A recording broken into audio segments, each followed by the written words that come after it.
முதுகு வலியா மூட்டு வலியா கை கால் நீட்ட மடக்க இயலாமையா அறுவை சிகிச்சை இல்லா குணம் ஆயுட்கால நிவாரணம் டாக்டர் ஸ்ரீவர்மா பிசிஆர் மகாராஜா தைலம் அனைத்து மருந்து கடைகளிலும் கிடைக்கும். மாநில மொழிக்கும் மத்திய அரசு முக்கியத்துவம் அளித்து வருகிறது. மோடி ஆட்சிக்கு வந்த பிறகுதான் CISF தேர்வு தமிழ் உள்ளிட்ட மாநில மொழிகளில் எழுத முடிகிறது என்று மத்திய உள்துறை அமைச்சர் அமித்ஷா கூறினார்.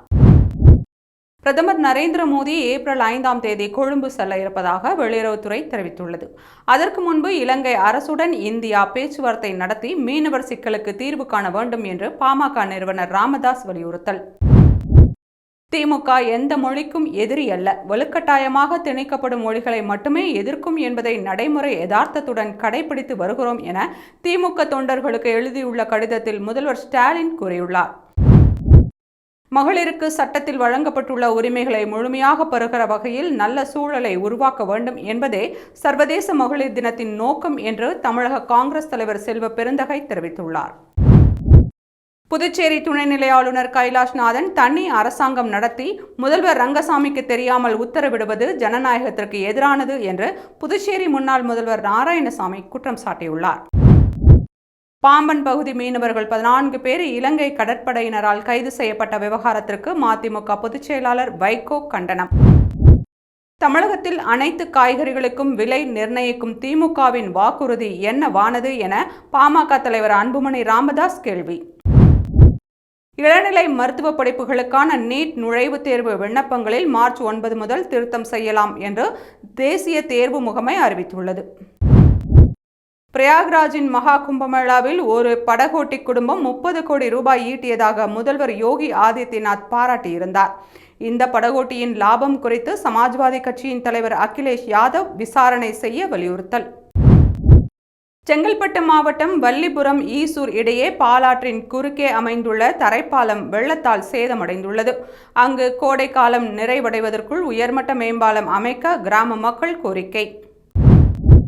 திமுக MP தயாநிதி மாறன் சென்னை மத்திய தொகுதியில் வெற்றி பெற்றது செல்லும் என கூறியுள்ள உயர்நீதிமன்றம் தேர்தல் வழக்கை தள்ளுபடி செய்து உத்தரவிட்டுள்ளது.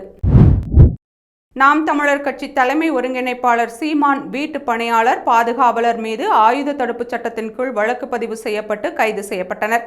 ஜாமீன் மனுவை செங்கல்பட்டு நீதிமன்றம் தள்ளுபடி செய்த நிலையில் சென்னை உயர்நீதிமன்றத்தில் மனு தாக்கல் செய்துள்ளனர்.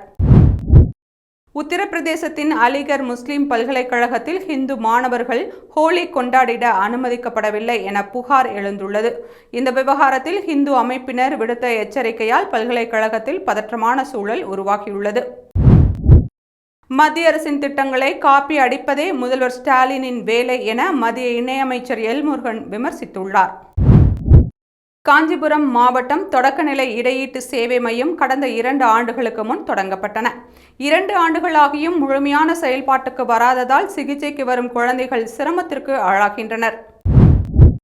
திருவள்ளூர் மாவட்டம் திருத்தணி அருகே KG கண்டிகை பகுதியில் சென்று கொண்டிருந்த அரசு பஸ் மீது லாரி மோதியது. இந்த விபத்தில் 5 பேர் உயிரிழந்தனர், 20க்கும் மேற்பட்டோர் காயமடைந்தனர். சென்னை கிண்டி அண்ணா பல்கலைக்கழக மாணவி பாலியல் வன்கொடுமை வழக்கில் கைது செய்யப்பட்ட ஞானசேகரனின் கூட்டாளி பொள்ளாச்சி முரளி என்பவரை போலீசார் கைது செய்திருக்கின்றனர். அதிமுக முன்னாள் அமைச்சர் மாஃபா பாண்டியராஜனை மற்றொரு முன்னாள் அமைச்சரான ராஜேந்திர பாலாஜி ஒருமையில் பேசி மிரட்டிய சம்பவம் பரபரப்பை ஏற்படுத்தியுள்ளது. டெல்லியில் IPS அதிகாரி ஜிதேந்திரா ராவத் அலுவலக மாடியில் இருந்து குதித்து தற்கொலை செய்து கொண்டார்.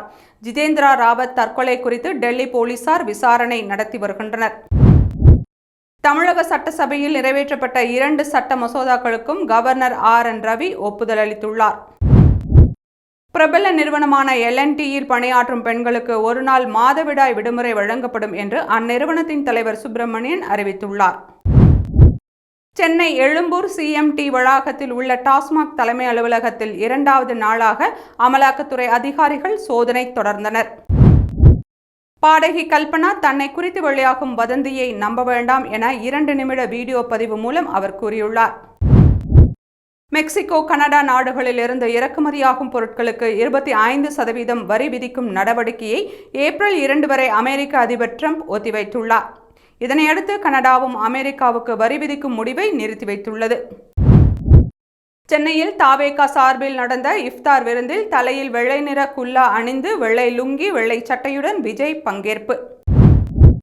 வத்தலகுண்டில் ஆட்டோ டிரைவர் மதன் தனது ஆட்டோவில் பயணி தவறவிட்ட 3 பவுண்ட் தங்கச் செயினை போலீசில் ஒப்படைத்தார். இதற்காக அவருக்கு போலீஸ் பாராட்டு தெரிவித்தனர். டிஎஸ்பி பரிசுத் தொகை வழங்கினார்.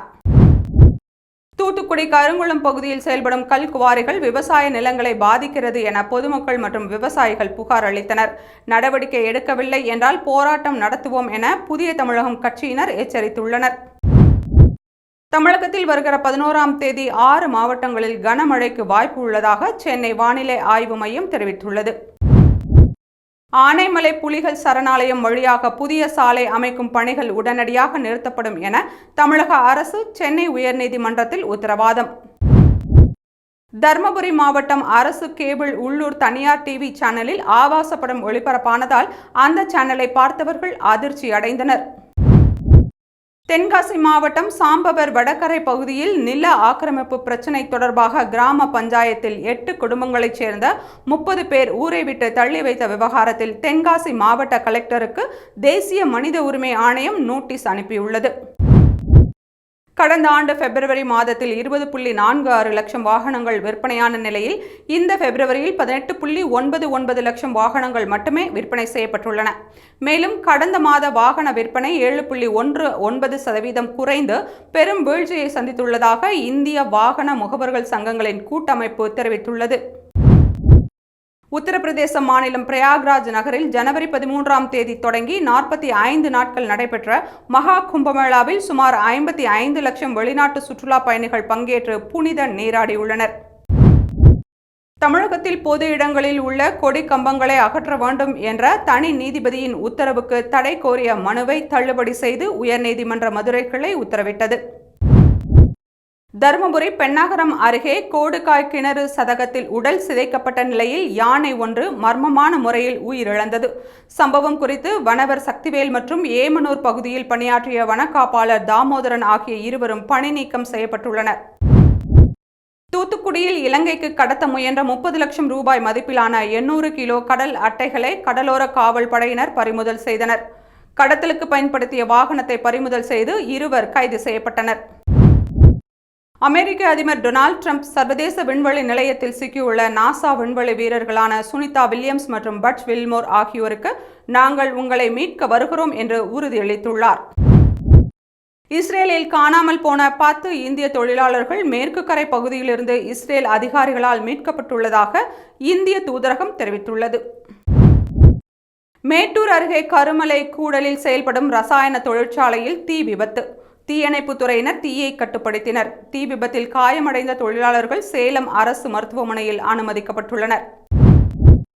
திருநெல்வேலி அரசு மருத்துவக் கல்லூரி மருத்துவமனை மருத்துவர்கள் 8 வயது சிறுவனின் மூச்சு குழாயில் சிக்கிய பம்பர ஆணியை அகற்றி உயிரை காப்பாற்றி சாதனை படைத்துள்ளனர். வேப்பேரியில் அரசு உதவி பெறும் கல்லூரியில் தூய்மை பணியாளர் நியமனத்திற்கு ஒப்புதல் வழங்க கோரிய வழக்கில் தமிழக அரசு தாக்கல் செய்த மேல்முறையீட்டு வழக்கை 5 லட்சம் ரூபாய் அபராதத்துடன் தள்ளுபடி செய்து சென்னை உயர்நீதிமன்றம் உத்தரவிட்டது. சென்னையில் ஆட்சேபம் இல்லாத புறம்போக்கு நிலங்களில் 10 ஆண்டுகளுக்கு மேல் வசிப்பவர்களுக்கு பட்டா வழங்கப்படும். அதேபோல் மற்ற இடங்களில் 5 ஆண்டுகளுக்கு மேல் வசிப்பவர்களுக்கு பட்டா வழங்கப்படும். 3 லட்சம் ரூபாய் அல்லது அதற்கும் குறைவாக ஆண்டு வருமானம் உள்ள குடும்பங்களுக்கு இலவச பட்டா வழங்கப்படும் என தமிழக அரசு தெரிவித்துள்ளது. தாவேகா சார்பில் ராயப்பேட்டையில் நடந்த இஃப்தார் விருந்தில் அரங்கம் நிரம்பியதால் விருந்தில் பங்கேற்க அழைப்புதல் இருந்தும் சுமார் 500 பேர் தடுத்து நிறுத்தம். இதனால் விழா ஏற்பாட்டாளர்களுடன் அவர்கள் வாக்குவாதம்.